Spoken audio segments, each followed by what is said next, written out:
اپنے پیارے محبوب صلی اللہ علیہ وآلہ وسلم کے توسط سے ہمیں عطا فرمائے، اور ایسی رحمتوں اور ایسی برکتوں بھری اللہ تعالیٰ نے سعادت بھری گھڑیاں ہمیں عطا فرمائی کہ ہم سے پہلی امتوں کو ایسی سعادت اور برکت والی گھڑیاں اللہ نے عطا نہیں فرمائی۔ یہ حصہ صرف اس امت محمدیہ کا ہے کہ اللہ تبارک و تعالیٰ نے اس پر یہ کرم فرمایا، اور یہ محض اس کے پیارے محبوب صلی اللہ علیہ وآلہ وسلم کا دامن شفاعت ہے کہ جس کی وجہ سے اللہ پاک نے اس امت پر یہ فضل فرمایا کہ فرمایا محبوب آپ کی امت کے لیے میں نے کچھ دن اور کچھ راتیں ایسی مختص کر دی ہیں کہ اس رات یا اس دن کے اندر آپ کا جو بھی امتی مجھ سے طلب کرے گا میں اس کو عطا فرماؤں گا۔ اور یہ کرم بھلا کم کرم ہے کہ رسول اللہ صلی اللہ علیہ وسلم نے آج کی اس رات کے متعلق خوشخبری دی ہے۔ فرمایا جب لیلۃ نصف شعبان ہوتی ہے، یعنی شب برات کی رات جس رات میں ہم جمع ہیں، اللہ تبارک و تعالی شب برات کی رات کو مغرب کے وقت سے لے کے فجر کے طلوع ہونے تک اپنی شایان شان آسمان دنیا پر اجلال فرماتے ہیں، اور صرف اجلال نہیں فرماتا بلکہ فرمایا اللہ تبارک و تعالیٰ کی طرف سے یہ اعلان ہوتا ہے کہ ہے کوئی مجھ سے بخشش مانگنے والا میں اس کو معاف کر دوں، ہے کوئی مجھ سے رزق مانگنے والا میں اس کو رزق عطا کر دوں، ہے کوئی مجھ سے خیر و برکت طلب کرنے والا میں اس کو خیر و برکت عطا فرما دوں، ہے کوئی مجھ سے اپنے گناہوں پہ نادم ہونے والا میں اس کے گناہوں کی معافی اسے عطا کر دوں، ہے کوئی مجھ سے اپنی بیماری کی شفا مانگنے والا میں اس کو اس کی بیماری سے شفا عطا فرماؤں۔ ہر دن قضا و قضا کہ اللہ تبارک و تعالیٰ کی طرف سے ندا آتی ہے ہر ایک کے لیے کہ کوئی فلاں فلاں تکلیف والا ہے مجھ سے کہ مجھ سے اپنی تکلیف کی وہ پناہ مانگ لے، میں اسے پناہ دے دوں۔ الغرض اللہ تبارک و تعالیٰ کا یہ کرم دیکھیں اس امت پر کہ وہ رب ہو کر بندوں کو پکارتا ہے کہ آؤ میرے بندے، میرا آج دست کرم کشادہ ہے، میری رحمت کے دروازے کھول دیے گئے ہیں، بس تمہارے آنے کی دیر ہے، میرے معاف کرنے کی دیر ہے۔ یہ اس امت کو اللہ پاک نے کرم نوازی فرمائی حضور کے صدقے سے۔ آقا کریم صلی اللہ علیہ وسلم نے ایک مثال کے ذریعے اپنی امت کی اس فضیلت کو بیان فرمایا ایک شخص صبح سے لے کے ظہر کے وقت تک مزدوری کرے اور اس مزدوری پر اسے 1000 یعنی ایک قرات ملے، آپ اس کو 1000 سمجھ لیں، اور دوسرا شخص ہے کہ وہ ظہر سے لے کے عصر تک مزدوری کرتا ہے، اس کو بھی 1 قرات ملتا ہے، اور تیسرا شخص ہے کہ وہ عصر سے لے کے مغرب تک مزدوری کرتا ہے اور اس کو 2 قرات ملتے ہیں۔ آپ اندازہ کریں کہ پہلے 2 بندے ایک فجر سے ظہر تک مزدوری دہاڑی لگائے، اس کو بھی 1000، اور دوسرا ظہر سے عصر تک مزدوری کرے اس کو بھی 1000، اور تیسرا عصر سے مغرب کے درمیان تھوڑا سا وقت ہے، مختصر سے وقت میں وہ مزدوری کرتا ہے لیکن اس کو دگنا جو ہے وہ اجر دگنا مزدوری ملے 2000 روپے۔ آقا کریم صلی اللہ علیہ وسلم نے فرمایا پہلی مثال یہود کی ہے، دوسری مثال نصارہ کی ہے، اور تیسری مثال میری امت کی ہے کہ میری امت کی عمر کم ہوگی، وقت کم ہوگا، لیکن میری امت نے کسی بھی کم وقت کے اندر، محدود وقت کے اندر بھی اللہ تبارک و تعالیٰ کی بارگاہ میں اللہ تبارک کی اطاعت اور فرما برداری کے اندر لمحے گزار دے گا۔ اللہ تبارک و تعالیٰ اس مختصر زندگی میں وہ اجر و ثواب عطا فرمائے گا کہ یہود و نصارہ کی لمبی زندگی کے اندر نہیں عطا۔ یہ اللہ تبارک و تعالیٰ کا فضل ہے کہ اللہ تبارک و تعالیٰ نے تھوڑے سے وقت میں تھوڑی سی عبادت میں کثیر اجر و ثواب اس امت کو عطا فرمایا۔ چند راتوں کی بیداری، چند دنوں کے روزے، اللہ تبارک و تعالیٰ نے اس چند دنوں کی بیداری کو، چند دنوں کی عبادات کو اللہ تبارک و تعالیٰ نے 1000 راتوں اور دنوں کی عبادت کا افضل فرمایا۔ لیلۃ القدر کو لے لیں، لیلۃ القدر خیر من الف شہر، لیلۃ القدر اس امت کو عطا کی گئی، اور فرمایا لیلۃ القدر کی 1 رات 1000 مہینوں سے افضل ہے۔ امام قرطبی رحمۃ اللہ علیہ فرماتے ہیں 1000 مہینے کیسے؟ عام 1000 مہینے نہیں، بلکہ ایسے 1000 مہینے جن 1000 مہینوں کی ہر دن اور ہر رات کے اندر عبادات کی جا رہی ہے، ان 1000 مہینوں سے افضل لیلۃ القدر کی ایک شب ہے. یہ اللہ تبارک و تعالیٰ کا فضل ہے. سو اللہ تبارک و تعالیٰ نے اپنے فضل کو پھیلا دیا ہے، اور اس کا فضل ندا کر رہا ہوتا ہے آج کی رات کہ مجھ سے مانگ لو. کچھ لوگ ہیں جن کو اللہ پاک نے مستثنا فرمایا کہ آج کی رات سب کے لیے مغفرت کا اعلان ہے، سب کے لیے معافی ہے، لیکن کچھ بندے ایسے ہیں جنہیں آج کی رات بھی معاف نہیں کیا جاتا. ان میں ایک مشرک آتا ہے کہ جو اللہ کے ساتھ کسی کو شرک کرتا ہے، اللہ کے ساتھ شرک کرتا ہے، کسی کو شریک ٹھہراتا ہے مولا کا، رب کی ملکیت کے اندر، رب کی ذات کے اندر کسی کو جو ہے وہ شریک ٹھہراتا ہے، رب کی صفات کے اندر کسی کو شریک ٹھہراتا ہے، فرمایا اس مشرک کی مغفرت نہیں. اور دوسرا بندہ فرمایا وہ مشاہن جو دل کے اندر بغض پالنے والا ہے، اپنے بھائی سے بغض رکھتا ہے، اپنے بھائی سے ناراض ہے، اپنے رشتہ داروں سے ناراض ہے بغض کی وجہ سے، اس بندے کو بھی اللہ معاف نہیں کرتا. اب دیکھیں بندہ بندے سے ناراض ہے، لیکن رب اعلان کر رہا ہے کہ آج اتنی بڑی رات ہے کہ میں مغرب سے لے کے فجر تک میری رحمت آوازیں دے رہی ہوتی ہے، معافی کے دروازے کھول دیے جاتے ہیں، ہر ایک کو معاف کر رہا ہوں، لیکن فرمایا اس بندے کو معاف نہیں کرنا جو بندوں کو معاف کرنا نہیں سیکھتا.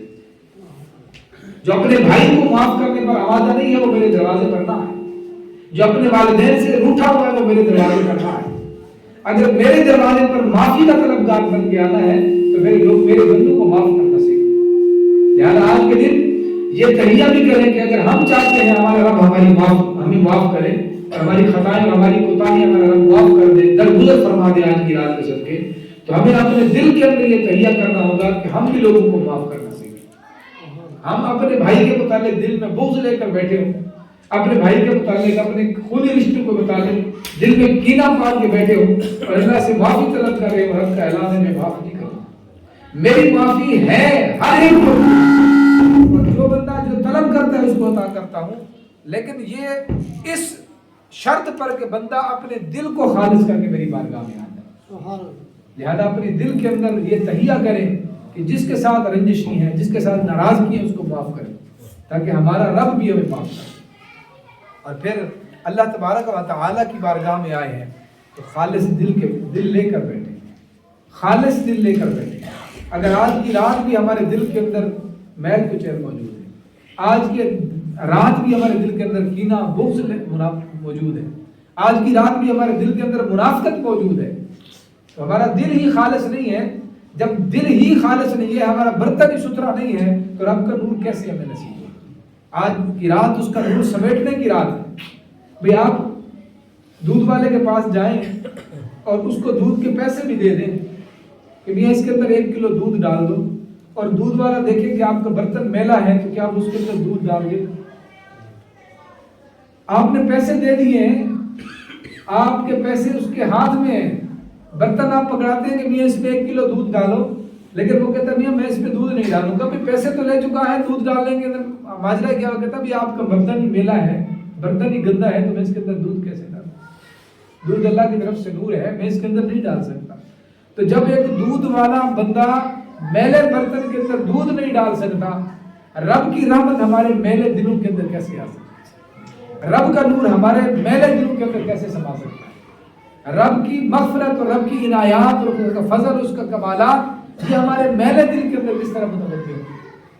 لہٰذا ضرورت ہے کہ ہم اپنے رب کو منانے کے لیے آئے ہیں تو اپنے دل کو خالص کریں، اپنے دل کے دروازے پر دستک دیں، اس کو ندامت پر برآمدہ کریں اور اس کو آگاہ کریں، اس کو جو ہے وہ تیار کریں کہ آج کی رات اپنے گناہوں پر پچھتانا ہے، اپنی غلطیوں کی معافی طلب کرنی ہے اور سچے دل اور سچے دل کے ساتھ اللہ کی بارگاہ میں حاضر ہونا ہے تاکہ اللہ تبارک و تعالیٰ کی جو کرم نوازی کی بارش برس رہی ہے اللہ تبارک و تعالیٰ اس بارش سے مستفید فرمائے. وگرنہ یہ بارش عمومی ہے، لیکن اگر دل کے اندر گندگی ہے تو ہم اس عمومی بارش کے چھینٹوں سے بھی معلوم رہیں. یہ ایسی بارش برس رہی ہے کہ ہر ایک اس سے مستفید ہو سکتا ہے، ہر ایک مستفید ہو سکتا ہے، لیکن وہ محروم ہو جاتے ہیں جو دل گندا لے کے آتے ہیں. لہذا آج کی رات کا پہلا میسج یہ ہے کہ اپنے دل کو خالص کریں، اور دوسرا یہ آج کی رات عبادت کی رات ہے، اور سب سے بڑی عبادت میں آپ کو بتاؤں سب سے بڑی عبادت کیا ہے؟ ایک طرف علماء نے لکھا کہ ایک طرف آپ 100 رکعت نماز نفل پڑھتے ہیں، 100 رکعت نماز نفل پڑھتے ہیں، اور دوسری طرف آپ ایک چھوٹے گناہ صغیرہ سے بچ جاتے ہیں، گناہ صغیرہ سے اپنے آپ کو محفوظ کرتے ہیں، گناہ آنکھ کا گناہ سے اپنے آپ کو بچاتے ہیں، کان کے گناہ سے بچ جاتے ہیں، زبان کے گناہ سے بچ جاتے ہیں، اپنے خیالات کے گناہ سے بچ جاتے ہیں، ہاتھ کے گناہ سے بچ جاتے ہیں، صغیرہ گناہ سے اپنے آپ کو بچا لیتے ہیں۔ ایک طرف نوافل ادا کرنا کثیر تعداد ہے اور ایک طرف صغیرہ گناہ سے اپنے آپ کو بچا لینا۔ علماء نے لکھا کہ صغیرہ گناہ سے اپنے آپ کو بچا لینا یہ بڑی عبادت ہے بنسبت 100 رکعت نماز نفل پڑھنے۔ لہذا آج کی رات یہ تہیہ کریں کہ کم از کم آج کی رات ہم سے کوئی گناہ سرزد نہ ہو، اس لیے کہ بڑی نیکی یہ ہے کہ اپنے آپ کو گناہ سے بچائیں۔ اور پھر اس لیے بھی کہ آقا کریم صلی اللہ علیہ وآلہ وسلم روزہ رکھا اس کرتے وقت تھے، آپ کے فون کی بیٹری 80% روزہ رکھا کرتے تھے، جمعرات کا حضور روزہ رکھتے۔ حضور سے پوچھا گیا یا رسول اللہ یہ روزہ کیوں رکھتے ہیں؟ تو آقا کریم صلی اللہ علیہ وسلم نے فرمایا ترفع الاعمال فیہ، آپ نے فرمایا اس لیے کہ اس جمعرات کی رات کو، ہر جمعرات کی رات کو اللہ کی بارگاہ میں اعمال پیش کیے جاتے ہیں، اور میں یہ چاہتا ہوں کہ جب میرا عمل میرے رب کی بارگاہ میں حاضر ہو اور میرا عمل جب میرے رب کی بارگاہ میں پہنچے تو میرے نیک عمل رب کی بارگاہ میں پہنچے۔ اس طرح حضور شعبان کا روزہ رکھتے ہیں، تو صحابہ نے پوچھا یا رسول اللہ کثرت سے روزے کیوں رکھتے ہیں؟ تو حضور نے یہی بات فرمائی کہ اس رات کو چونکہ نامہ اعمال اللہ کی بارگاہ میں جاتے ہیں، ایک ہر جمعرات کو پہنچتے ہیں، ہر جمعرات کو اللہ کی بارگاہ میں بندے کا حساب پہنچتا ہے، لیکن پھر پورے سال کی عبادات اور پورے سال کے اعمال کا حساب اس رات کو اللہ تعالیٰ کی بارگاہ میں پہنچتا ہے۔ تو اس رات جب ہمارا نامہ اعمال اللہ کی بارگاہ میں جائے تو کم از کم اس نامہ اعمال کے اندر ہمارا کوئی گناہ صغیرہ نہیں ہونا۔ اور پھر یہ بھی یاد رکھیں کہ یہ جو آج کی رات میں عبادات کرنے کا سلسلہ ہے، صلاۃ التسبیح یا دیگر نوافل یا شب بیداری، پہلی بات تو یہ ہے کہ رات جاگنے سے مقصد کیا ہے؟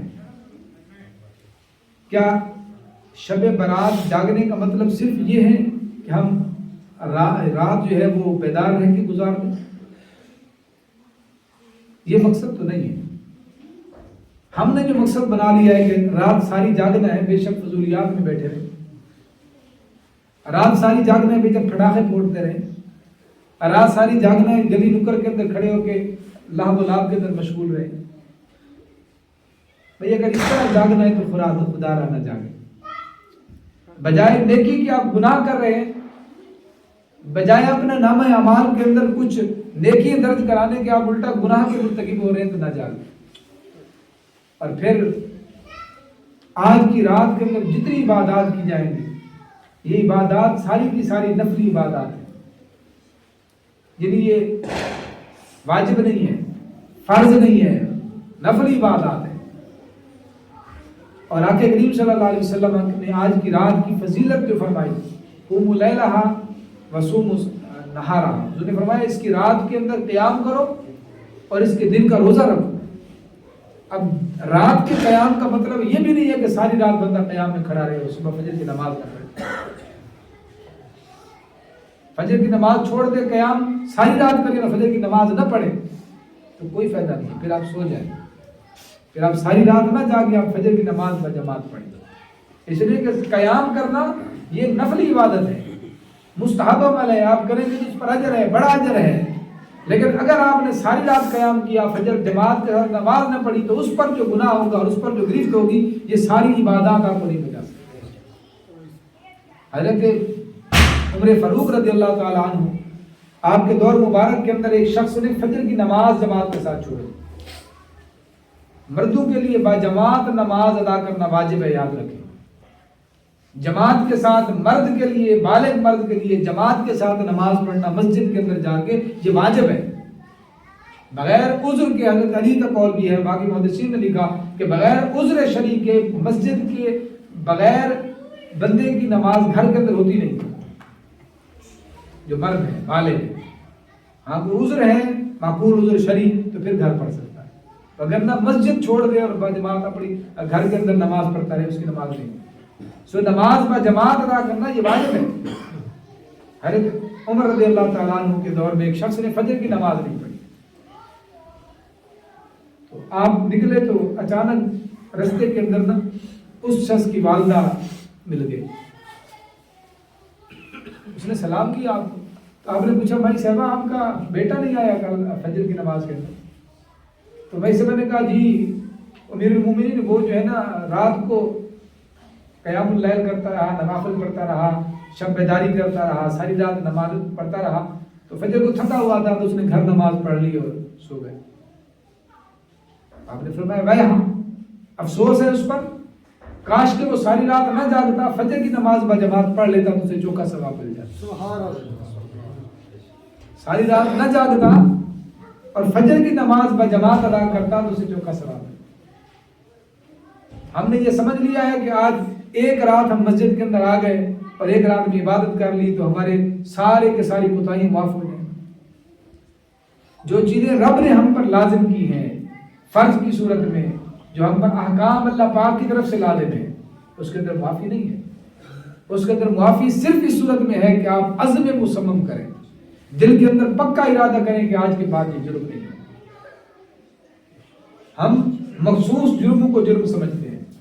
ہم سمجھتے ہیں جو بندہ شراب پی لے وہ بڑا پاپی ہے، بڑا مجرم ہے. جو بندہ بدکاری کرے وہ بڑا مجرم ہے. جو بندہ کسی کی زمین ہتھیا لے وہ بڑا مجرم ہے. جو بندہ چغلی کرے وہ بڑا مجرم ہے. جو بندہ ناپ تول کے اندر کمی کرتا ہے وہ بڑا مجرم ہے. اس کے اندر کوئی شک نہیں ہے کہ یہ سارے بندے بھی مجرم ہیں. لیکن کیا نماز نہ پڑھنے والا بندہ مجرم نہیں ہے؟ ہم اس کو مجرم کیوں نہیں سمجھتے؟ نماز نہ پڑھنے والا بندہ یہ سب سے بڑا مجرم ہے. اور یہ جتنے بھی فحاشی کے اندر جاتے ہیں، بے روی کا شکار ہو جاتے ہیں، اس کی سب سے بڑی وجہ یہ ہے کہ بندے نماز کے قریب نہیں ہے. اس لیے کہ نماز تو ایک ایسا نور ہے، ایک ایسا فیض دیتی ہے کہ بندے اگر نماز کی طرف آ جائیں تو رب فرماتا ہے ان الصلاۃ تنہا عن الفحشاء والمنکر. نماز بندے کو بے حیائی سے بھی روکتی ہے، برائی سے بھی روکتی ہے، بری باتوں سے بھی روکتی ہے. اس لیے اگر تو آپ یہ نیت لے کر آئے کہ آج کی رات جاگیں گے، صبح کے ٹائم نماز نہیں پڑھنی جماعت کے ساتھ، بس سو جائیں گے، تو پھر کوئی فائدہ نہیں. یہ تہیہ کریں کہ باجماعت نماز فجر ادا کرنی. آپ اگر نماز فجر کی 2 رکعتیں باجماعت چھوڑ دیں اور آپ 1000 رکعت اس کے بدلے میں پڑھ لیں، وہ 1000 رکعت بھی اس کے مقابلے میں نہیں ہو سکتی جو آپ نے 2 رکعت نماز فجر کی چھوڑ دی. اس لیے کہ فرض کا مرتبہ پہلے ہے، نوافل مستحبات یہ بعد میں. تو آقا کریم صلی اللہ علیہ وآلہ وسلم کی جو تعلیمات ہے، حضور نے فرمایا قوموا لیلھا، حضور نے فرمایا اس کی رات کا قیام کرو. اب قیام نماز جو ہے یہ رات کے اندر جو اللہ کی برکت اور رحمت ہے وہ مغرب کے بعد سے لے کے فجر تک ہے. تو مغرب کے بعد آپ نماز پڑھ سکتے ہیں. نفل ہم نے پڑھے مسجد کے اندر، ابھی بعد میں اب آپ پڑھیں گے. گھر کے اندر پڑھ لیں. مسجد کے اندر سجدہ اہتمام ہوتا ہے، جو اب آپ نہیں آتے صلاۃ اللیل کا بھی مسجد کے اندر اہتمام ہوتا ہے، صلاۃ التسبیح کا بھی ہوتا ہے.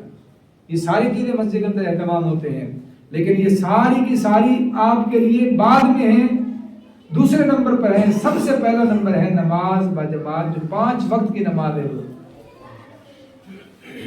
اگر یہ ذہن کے اندر خیال لے کر آئیں کہ جی آج کی رات ہی کر لینا ہے تو بس پھر چھٹی، پھر اگلے شعبان کو ملیں گے، تو پھر کوئی فائدہ نہیں. اور پھر اللہ تبارک و تعالیٰ کا یہ فضل ہے، یہ تو اس کے فضل و کرم کے فیصلے ہیں کہ آج کی رات اس کی بارگاہ میں نامہ اعمال پیش کیے جائیں گے. آج کی رات اس نے عمر بھی لکھنی ہے، اس نے رزق بھی لکھنا ہے، اس نے بندے کے اعمال کی قبولیت کا فیصلہ بھی کرنا ہے، موت اور حیات کا فیصلہ بھی کرنا ہے، اولاد کا بھی فیصلہ کرنا ہے، رزق کا بھی فیصلہ کرنا ہے.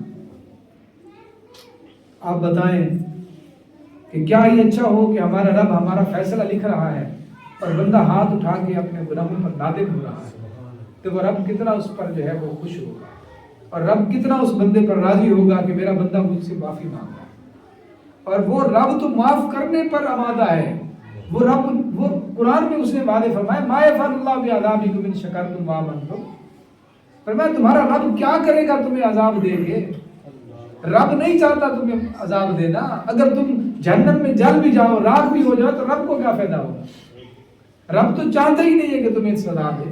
ما یفعل اللہ بعذابکم ان شکرتم وآمنتم. رب نہیں چاہتا کہ تم جو ہے وہ عذاب کے اندر جاؤ. رب نہیں چاہتا کہ تمہاری گرفت کرے اگر تم شکر گزار بندے بن جاؤ، تم شکر کرنے والے تو بن جاؤ، پھر تم دیکھو تمہارا رب تم پر کیسے کرم نوازی فرما دے۔ وہ صرف یہ چاہتا ہے کہ شکر گزار بندے بنو۔ اور پھر اس محفل کے اندر جو بندے آ کر بیٹھے ہیں، یہ ایسی محفل ہے آج کی رات کے توسل سے کہ ضروری نہیں ہے کہ ہر بندہ ہی مخلص ہو کر بیٹھا ہو، ہر بندہ اچھی نیت لے کر آئے، لیکن محفل کا اثر اتنا زیادہ ہوتا ہے کہ حضور نے فرمایا کچھ محافل ایسی ہوتی ہیں کہ ان مجلسوں اور محفلوں کے اندر بیٹھنے والا بندہ اگر کسی اور نیت سے جائے وہ بھی بدبخت نہیں رہتا، اللہ اسے بھی خوش بختی عطا فرماتا ہے۔ اس لیے کہ ہر بندہ جو ہے وہ خالص نیت لے کر آئے، ایسا نہیں ہوتا۔ کچھ بندے ہوتے ہیں جو خالص ہوتے ہیں، کچھ بندے ہوتے ہیں جو سچے اور سچے ہوتے ہیں۔ وَقَلِيلٌ مِّنْ عِبَادِيَ الشَّكُورُ، اب نے فرمایا میرے بندوں میں سے تھوڑے ہیں جو شکر گزار ہیں۔ وَقَلِيلًا مَا تَذَكَّرُونَ، تھوڑے ہیں جو نصیحت پاتے ہیں، تھوڑے ہیں جو حق کی طرف ڈٹ جاتے ہیں، تھوڑے ہیں جو ہمیشہ مخلص رہتے ہیں، اکثر نہیں رہتے، لیکن اللہ ان تھوڑے مخلص بندوں کے توسط سے سب کی بخشش فرما دیتا ہے۔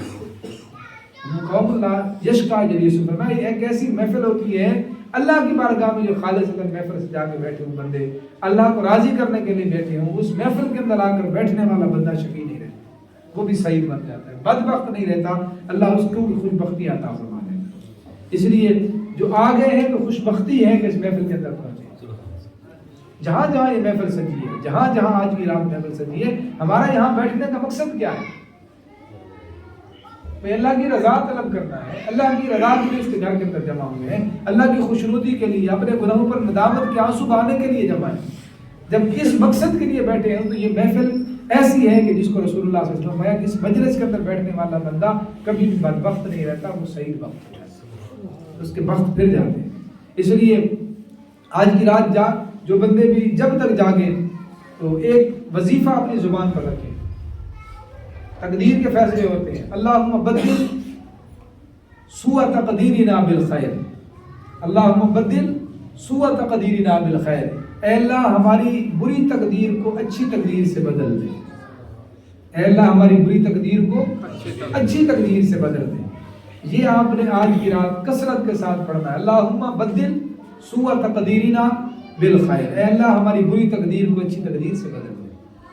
اور اسی طرح کہ کریم صلی اللہ علیہ وسلم نے جناب عائشہ کو ایک دعا بتائی، یہ دعا شب قدر کے حوالے سے تھی، لیکن آج کی رات بھی بڑی عظمت والی ہے، تو آج کی رات بھی کثرت کے ساتھ پڑھیں۔ اللہم انک عفو کریم تحب العفو فاعف عنی، اللہم انک عفو کریم تحب العفو فاعف عنی، اے اللہ اللہم انک عفو، اے اللہ تو معاف کرنے والا ہے، عفو کریم اور کرم کرنے والا ہے، تو معاف کرنے والا ہے، تو کرم کرنے والا ہے، تحب العفو، تو معافی کو پسند فرماتا ہے، فاعف عنی، مجھے بھی معاف کر۔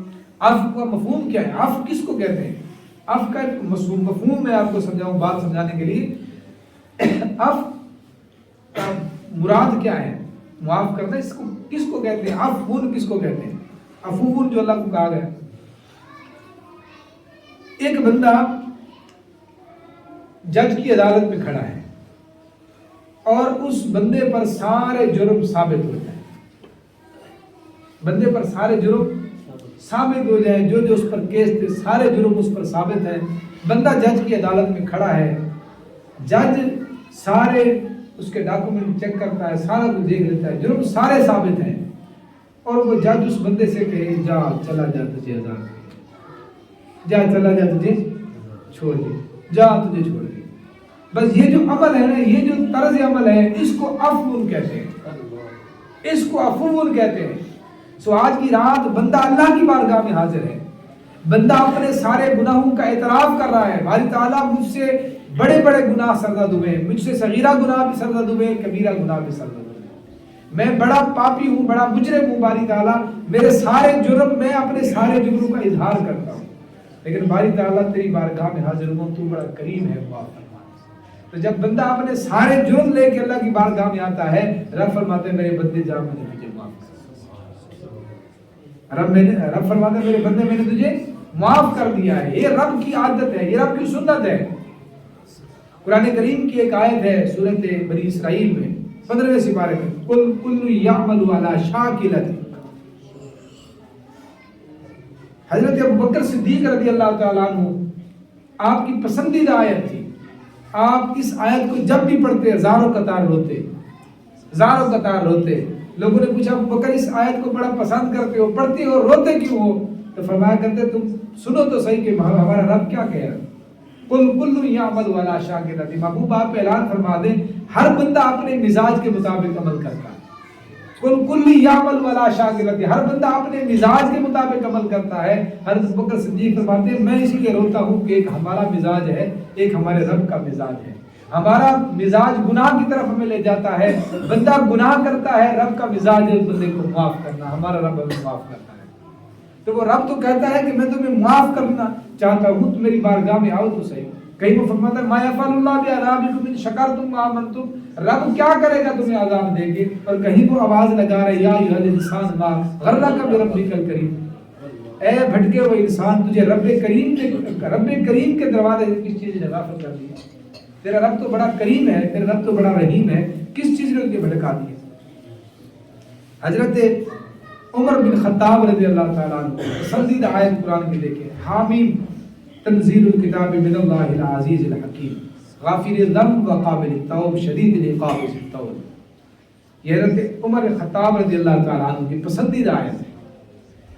حضرت عمر آپ کا ایک دوست تھا جو مدینہ چھوڑ کے مدینہ چھوڑ کے وہ کوفہ کے اندر جا بسا، سکونت اختیار کر لی، وہاں کی نشیرگی اور وہیں جا کے وہ جا بسا۔ تو ایک شخص ملنے آیا مدینے میں حضرت عمر فاروق سے، تو آپ نے پوچھا بھی فلاں بندے کے بارے میں سنا، وہ ہمارے ساتھ جنگ لگتا رہا، اعلاء کلمت الحق کے لیے جہاد کے اندر شامل رہا، اس کا سناؤ۔ تو جو بندہ تھا اس نے کہا کہ وہ تو آپ کی راہوں کا مسافر نہیں رہا۔ آپ کی بڑی گہرا یارانہ تو اس بندے کے ساتھ، کہا کہ وہ تو میرا بڑا گہرا یار تھا، ہمارے ساتھ پڑھتا تھا، نمازیں بھی ہمارے ساتھ، قرآن بھی ہمارے ساتھ، عبادات بھی ہمارے ساتھ، جہاد بھی ہمارے ساتھ کرتا تھا۔ تو بتانے والے نے بتایا کہ حضور وہ بھٹک چکا ہے، وہ اب ان راہوں کا مسافر نہیں رہا جن راہوں پر آپ نے چلنا سکھایا، جن محفلوں میں اور جس طرح کی مجالس کے اندر جاتا تھا آپ کے ساتھ رہ کر، آج کل وہ مجالس نہیں جاتا، آج کل تو وہ شراب پیتا ہے اور اس کے جو ہے نا وہ گمراہی والے سلسلے ہیں، وہ راہ راست سے بھٹک گئے۔ تو جناب عمر فاروق رضی اللہ تعالیٰ عنہ نے سنا، تو جگری یار تھا نا، آپ کو بڑی خیر خواہی ہوئی اس کی، کہا میرا یار ہے اور جہنم کے اندر جلے، آپ کو بڑا اس پر دکھ ہوا۔ تو آپ نے کہا کہ میاں جب واپس جانا نا تو مجھ سے ایک خط لیتے جانا، ایک چٹھی لکھ کر دوں گا میں اپنے اس دوست کو، تو یہ میرے دوست کو جو ہے وہ خط دے دیں۔ اب جب وہ بندہ جانے لگا تو جناب عمر کے پاس آیا، تو آپ نے کاغذ پنسل لیا اور اس پر لکھا من عمری الی خلیل، من عمری الی خلیل، کہ عمر کی طرف سے اس کے دوست کی طرف۔ اب یہ لکھ کے صرف آگے حضرت عمر فاروق نے کوئی اور چیز بعض نصیحت کرتے، اسے کہتے میاں تو گمراہ ہو گیا، کس طرف چلا گیا، کوئی بند نصیحت کرتے، کچھ نہیں لکھا، صرف قرآن کی آیت لکھی، حامیم تنزیل الکتاب من اللہ العزیز الحکیم غافر الذنب وقابل التوب شدید العقاب ذی الطول لا الہ الا ہو الیہ المصیر۔ اس آیت کا ترجمہ یہ ہے، حامیم اللہ اور اس کا رسول اس کا ترجمہ بہتر جانتے ہیں کیا ہے اسی قرآن، تنزیل الکتاب من اللہ العزیز الحکیم، یہ قرآن اس رب کی طرف سے اتارا گیا ہے جو عزت والا بھی ہے، حکمت والا بھی ہے، غافر الذنب جو گناہوں کو معاف کرنے والا ہے، قابل التوب توبہ کو قبول کرنے والا ہے، شدید العقاب ذی الطول سخت گرفت کرنے والا بھی ہے، اس کی قدرت بڑی وسیع ہے، لا الہ الا ہو اس کے علاوہ کوئی عبادت کے لائق نہیں ہے، وإلیہ المصیر اور جانا کہاں ہے، آخر کار اسی کی طرف ہی پلٹنا ہے۔ بس یہ آیات لکھی اس چٹھی پر اور آپ نے کہا یہ اس کو پہنچا دینا، اس کے علاوہ کچھ نہیں لکھا۔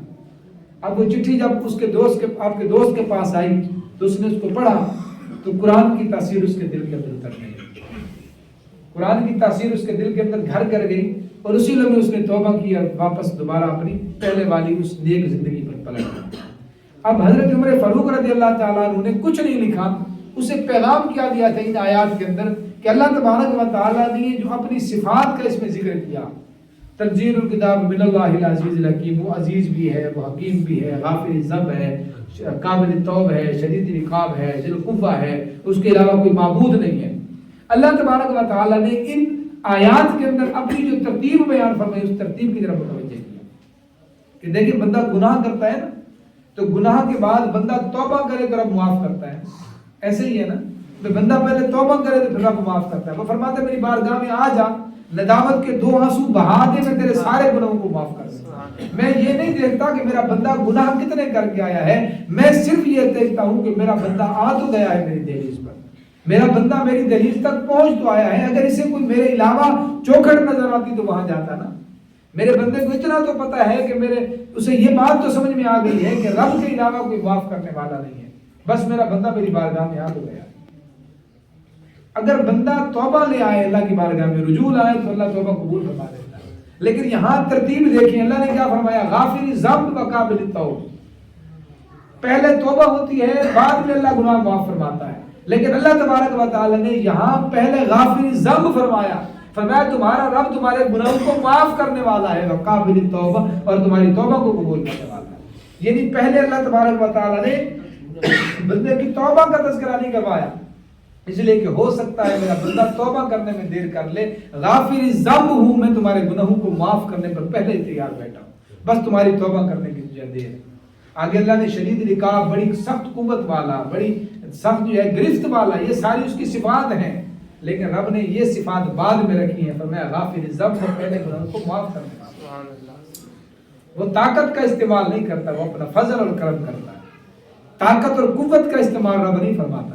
اگر طاقت کا استعمال فرمانا ہوتا تو اس کے لیے کیا ممکن تھا؟ ناممکن تھا، وہ کن کہہ کے جس طرح چاہتا اس طرح کر دیتا۔ اگر صرف طاقت کا استعمال کرنا ہوتا تو 1,24,000 پیغمبروں کو کیوں بھیجا دنیا کے اندر کہ لوگوں کو راہ راست کی طرف لے کر آئے؟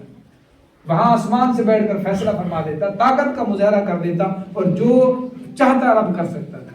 لیکن فرمایا نہیں، تمہارا رب غافر الذنب، قابل التوب، گناہوں کو معاف کرنے والا بھی ہے، تمہاری توبہ کو قبول کرنے والا بھی۔ اور اگر اس کے باوجود بھی کہ تمہارا رب تمہارے گناہ بخشنا چاہتا ہے، تمہاری توبہ کو قبول کرنا چاہتا ہے، اب بھی تم توبہ پر جو ہے وہ آمادہ نہ ہو اور اپنے گناہوں کی بخشش طلب نہ کرو، تو پھر یاد رکھو شدید العقاب ذی القوہ، پھر یاد رکھو کہ تمہارا رب جو ہے وہ سخت عذاب دینے والا ہے، اور اس کی گرفت بھی بڑی سخت ہے۔ وہ گرفت پر آ گیا تو گرفت بڑی سخت ہے۔ اس لیے اس رب نے فرمایا کہ تم میری بارگاہ میں آؤ، بس تمہارے آنے کی دیر ہے، میرے معاف کرنے کی دیر نہیں۔ اس طرح حضرت عثمان رضی اللہ تعالیٰ عنہ، حضور کے صحابی تیسرے، ان کی پسندیدہ آیت یہ قرآن کریم کی، نبی عبادی انی انا الغفور الرحیم، نبی عبادی انی انا الغفور الرحیم، یہ قرآن کریم کی آیت ہے۔ اب یہ رسول اللہ صلی اللہ علیہ وسلم پر صورت اتری، اور قرآن کریم کا ہر قاری جس دور کے اندر بھی قرآن کی تلاوت کرتا ہے، قرآن اس بندے کو یہ پیغام رب کا پہنچا رہا ہوتا ہے۔ رب کا پیغام دیکھیں کتنا خوبصورت پیغام ہے اس رب کا، نبی عبادی، میرے بندوں کو بتا دو، میرے بندوں کو بتا دو، انی انا الغفور الرحیم، میرے بندوں کو بتا دو کہ بے شک میں معاف کرنے والا ہوں، میں مہربانی کرنے والا ہوں، میں رحم کرنے والا ہوں، میں معاف کرنے والا ہوں، میں بخشنے والا ہوں، میں معاف کرنے والا ہوں، میرے بندوں کو بتا دو۔ اب قرآن ہر ایک کو جو ہے قیامت تک یہ رب کا پیغام پہنچا ہے، یہ رب کا کوئی میسج ہے، رب کا پیغام ہے جو قیامت تک آنے والے بندوں کے لیے ہے۔ نبی عبادی انی انا الغفور الرحیم، میرے بندوں کو بتاؤ کہ میں بخشنے والا ہوں، میں معاف کرنے والا ہوں، میں رحم کرنے والا ہوں۔ رب تو جا بجا قرآن میں کہتا ہے کہ میں رحم فرمانے والا ہوں، صرف بندے کی جو ہے وہ سستی ہے کہ بندہ رب کی طرف آنا نہیں چاہتا۔ حضرت علی رضی اللہ تعالیٰ عنہ کی پسندیدہ آیت سنیں، حضرت علی رضی اللہ تعالیٰ عنہ کی پسندیدہ آیت آپ اکثر پڑھا کرتے تھے، قل یا عبادی الذین اسرفوا علی انفسہم لا تقنطوا من رحمت اللہ ان اللہ یغفر الذنوب جميعا، ان اللہ یغفر الذنوب جميعا۔ اے میرے بندو، قل، اے محبوب فرما دے، یا عبادی الذین اسرفوا علی انفسہم، اے میرے بندو جنہوں نے اپنے آپ پر ظلم کر لیا ہے، اپنی جانوں پر ظلم کر بیٹھے ہو، گناہ کر بیٹھے ہو، اب اگر تم گناہ کر بھی بیٹھے ہو، لا تقنطوا من رحمت اللہ، اللہ کی رحمت سے مایوسی والا جرم نہ کرو۔ تم گناہوں کے اندر بھر چکے، گناہوں کی دلدل کے اندر ڈوب چکے ہو اور گناہوں کے اندر پھنس چکے ہو، تم جو ہے وہ اپنے سر تک اور گردن تک دوبارہ گناہوں کی دلدل کے اندر پھنسے ہو، دھنس گئے ہو، گناہ اتنے زیادہ ہو گئے ہیں کہ سمندروں کے جو ہے وہ پاتال تک تمہارے گناہ بڑھ گئے ہیں. تو فرمایا لا تقنطوا من رحمت اللہ، ان سارے گناہوں کے بعد خبردار یہ گناہ نہ کرنا کہ کہیں میری رحمت سے مایوسی کا شکار نہ ہو جائے، میری رحمت سے نا امید مت ہونا. ان اللہ یغفر الذنوب جميعا، اللہ تمہارے سارے گناہوں کو معاف کر دے گا. حضرت وحشی یہ وہ شخص تھے جنہوں نے حضرت امیر حمزہ کا جو ہے وہ حضرت امیر حمزہ کو جنہوں نے شہید کیا تھا. وحشی یہ وہ شخص تھا. اور پھر بعد میں رسول اللہ صلی اللہ علیہ وسلم کی تعلیمات اور صحابہ کی تعلیمات سے متاثر ہوا اور اس کا دل اسلام کی طرف آیا. پہلے حضرت امیر حمزہ کو قتل کیا، شہید کیا، اور پھر رسول اللہ صلی اللہ علیہ وسلم کی بارگاہ میں حاضر ہو جاتا ہے. دل پشیمان ہے. وہ جب سمجھ میں آ گئی کہ ہم جس راستے کے مسافر ہیں وہ تو غلط تھا، ہم جن راہوں پر چل رہے تھے وہ راہیں تو ہمیں دلالت اور گمراہی کی طرف لے کر جا رہی تھی، اور سچی راہوں کا مسافر تو محمد مصطفیٰ ہے. سچے راستے تو یہ بتانے والا ہے، اور جو اس راستے پر چلنے والے ہیں وہ کامیابی کے راستے پر چلنے والے ہیں. تو جب یہ بات سمجھ میں آ گئی حضور کی بارگاہ میں آئے، اور یہ بات دل کے اندر جو ہے وہ تھی کہ میں اگر کلمہ پڑھ لوں تو کیا رب مجھے معاف کر دے. اس لیے کہ قرآن کریم کا سنا کرتے تھے کہ قرآن کریم کے اندر رب یہ فرماتا ہے کہ اللہ سب کو معاف کر دے گا، لیکن تین بندوں کو، تین جو ہے وہ بڑے بڑے گناہ ہیں جو اللہ تبارک و تعالیٰ نے فرمایا کہ وہ گناہ میں معاف نہیں کرتا. ایک شرک ہے، ایک کسی کو ناحق قتل کرنا ہے، اور ایک بدکاری کرنا. اللہ فرماتا ہے یہ معاف نہیں کرتا. حضرت وحشی حضور کی بارگاہ میں آئے، یا رسول اللہ اگر میں کلمہ پڑھ لوں تو کیا میرے یہ گناہ معاف ہو جائیں گے؟ کیا یہ گناہ معاف ہو جائیں گے؟ اللہ تبارک و تعالی نے قرآن کریم کی آیت نازل فرمائی، ان اللہ لا یغفر ان یشرک بہ ویغفر ما دون ذلک لمن یشاء. فرمایا اللہ تبارک و تعالی جس نے شرک کیا اس کو معاف نہیں کرتا، مشرک کو معاف نہیں کرے گا، اس کے علاوہ جس کو چاہے گا اللہ معاف کر دے گا، جس کو چاہے گا اس کا فیصلہ وہ معاف کر دے گا. جناب وحشی نے یہ آیت سنی تو کہا یہ بات تو بڑی اچھی ہے، لیکن اللہ تبارک و تعالیٰ کی مرضی پر لا اکراہ، اس کو کوئی اللہ کو کوئی مجبور نہیں کر سکتا کہ وہ فلاں بندے کو معاف کرے فلاں کو نہ کرے. اس نے یہ تو فرما دیا کہ شرک کے علاوہ جس کو چاہے گا معاف کر دے گا، جس کو چاہے گا معاف کر دے گا. پتہ نہیں وہ مجھے معاف کرتا ہے یا نہیں کرتا، میرے تو جرم بڑے بڑے ہیں، میں تو قاتل بھی ہوں، میں تو زمانہ جاہلیت کے اندر اس طرح کے جو ہے وہ پاپ کرتا رہا ہوں کہ پتہ نہیں میرا رب مجھے معاف بھی کرتا ہے یا نہیں کرتا، وہ میرے لیے چاہتا بھی ہے کہ مجھے معاف کرے یا نہیں کرتا. تو پھر قرآن کریم کی یہ آیت قل یا عبادی الذین اسرفوا علی انفسہم یہ آیت پڑھی گئی اور یہ آپ کے دل پر القاء کی گئی. قل یا عبادی الذین اسرفوا علی انفسہم لا تقنطوا من رحمت اللہ ان اللہ یغفر الذنوب جميعا. اس کے اندر اللہ نے یہ بھی نہیں فرمایا کہ جس کو چاہے گا معاف فرمائے گا، فرمایا ان اللہ لا تقنطوا من رحمت اللہ ان اللہ یغفر الذنوب جميعا. اللہ کی رحمت سے نا امید اور مایوس نہیں ہونا، اللہ تمہارے سارے گناہوں کو معاف فرما دے گا، تم سب کو اللہ معاف فرما دے گا، بس اللہ سے نا امید مت کرو. حضرت دحیہ کلبی حضور کے صحابی، دحیہ کلبی حضور کے صحابی حضور کی بارگاہ میں آئے، کلمہ پڑھا، کلمہ پڑھ کے دحیہ کلبی وہ عظیم صحابی ہیں جو نبی پاک صلی اللہ علیہ وسلم کی امت میں سب سے زیادہ حسین ہیں. حضرت سہیب بھی، حضرت عمر مصعب بن عمیر بھی بڑے خوبصورت صحابی تھے، اور حضرت دحیہ کلبی بھی بڑے خوبصورت تھے. اور یہ ان کی خوبصورتی تھی کہ حضرت جبرائیل امین جب کسی بشری لباس کے اندر، بشری جسم کے اندر، بشری شکل کے اندر حضور کی بارگاہ میں آئے تو حضرت دحیہ کلبی کی شکل کے اندر آئے. حضرت دحیہ کلبی یہ حضور کی بارگاہ میں آئے اور کلمہ پڑھا. کلمہ پڑھنے کے بعد عرض کرتے ہیں یا رسول اللہ کیا میرا رب میرے گناہوں کو معاف کر دے. حضور نے فرمایا کیسے گناہ ہے؟ روتے ہیں. حضرت دحیہ کلبی بڑے روتے ہیں، روتے روتے حضور سے پوچھتے ہیں یا رسول اللہ میرا رب میرے گناہوں کو معاف کرے، میں نے تو بڑے جرم کیے. حضور نے فرمایا کیا جرم کر لیے؟ تو عرض کرتے ہیں باری تعالیٰ کے محبوب میں نے زمانہ جاہلیت کے اندر 70 بچیوں کو زندہ درگور کیا، 70 زندگیوں کو میں نے جو ہے نا وہ زندہ درگور کیا، بچیوں کی زندگی میں نے نیلام کی ہے، اور آج بھی میرے آنکھوں کے سامنے ان بچوں کے چہرے ہوتے ہیں. مجھے رات کو نیند نہیں آتی اور میں خوف کی وجہ سے کانپتا ہوں، بیٹھ نہیں سکتا، سکون نہیں ملتا کہ میں نے اتنا بڑا جرم کیا، پتہ نہیں میرا رب مجھے معاف کرتا ہے یا نہیں کرتا. کیا میرے رب میرے ان گناہوں کو معاف کر دے گا؟ یہ تو بہت بڑا جرم ہے کہ 70 زندگیاں میں نے جو ہے وہ قتل کی ہے۔ تو اللہ تبارک و تعالیٰ نے جبرائیل امین کو بھیجا۔